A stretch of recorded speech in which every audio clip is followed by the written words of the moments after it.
Assalamualaikum warahmatullahi wabarakatuh. Good morning, good afternoon, and good evening to you watch this video. Let me introduce myself. My name is M.ghilang. My student ID is 240305000565.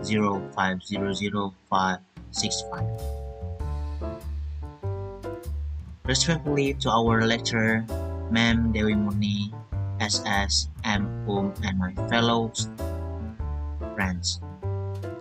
It is both an honor and privilege to stand before you today and share a topic that, at first glance, may appear trivial, even laudable to some people. Yet, upon closer inspection, it reveals a deep cultural roots and symbolic meaning that speak to our shared humanity. Today, I invite you to journey with me into the world of the cultural taboo through a very specific example. Don't cut your nail at night. Yes, cutting your nail at night. Now, some of you may wonder what could possibly be meaningful or worth to discussing about trimming your nail after dark.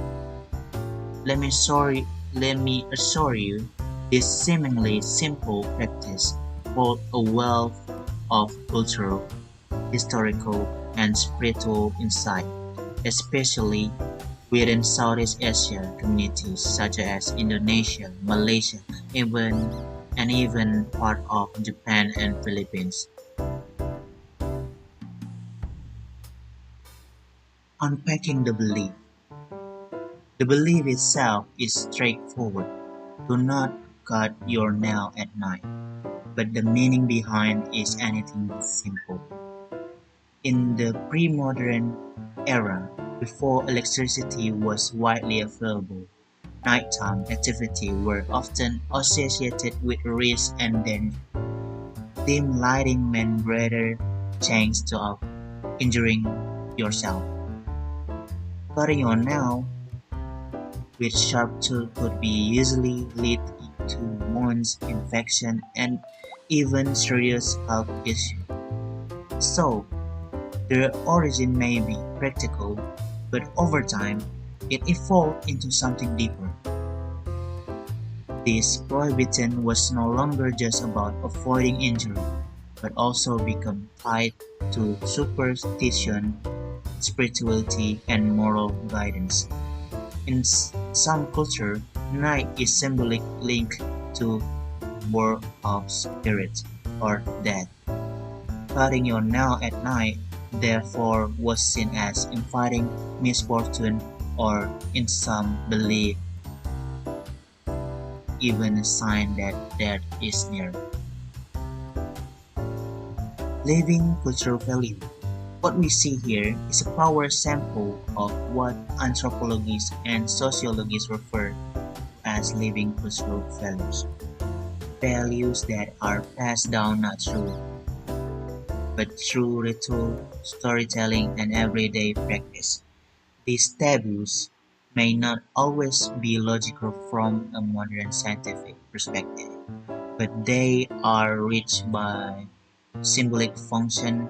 They teach, protect, unite, and distinguish.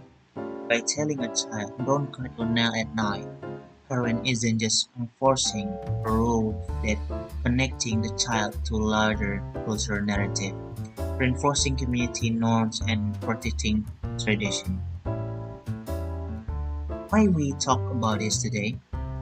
In today's globalized world, where culture are constantly interacting, blending, and sometimes clashing, understanding each other's belief system, even those we don't personally follow, is crucial. This is what we call intercultural awareness.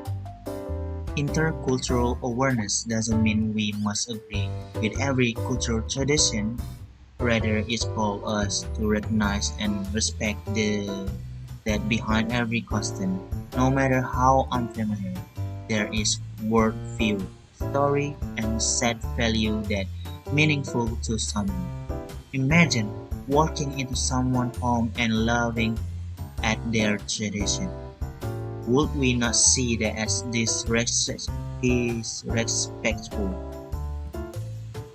Now imagine living in a world where people ridicule your own cultural belief. This is why learning to approach culture with empathy is essential in education, diplomacy, and everyday interaction. A call to action. So what we can do? I invite all of you today, not just as student or scholar, but as cultural ambassadors. First, explore the meaning behind traditional taboos like this one, not only to understand but to preserve and pass them on. Second, respect beliefs that differ from your own and seek out the values that underpin them.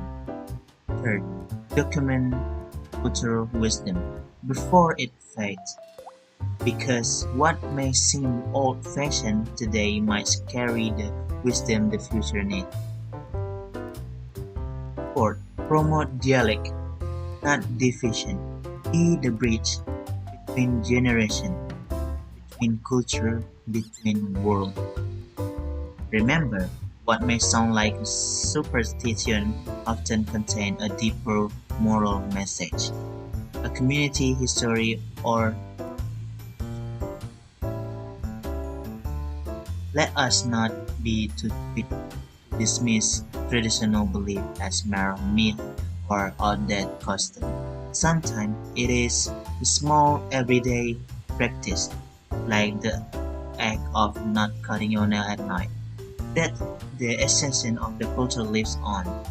Understanding and respecting the cultural taboos is not just about looking the past, it is about building a more tolerant, inclusive, and interconnected future where people are not shamed for what they believe but celebrate for the richness their tradition.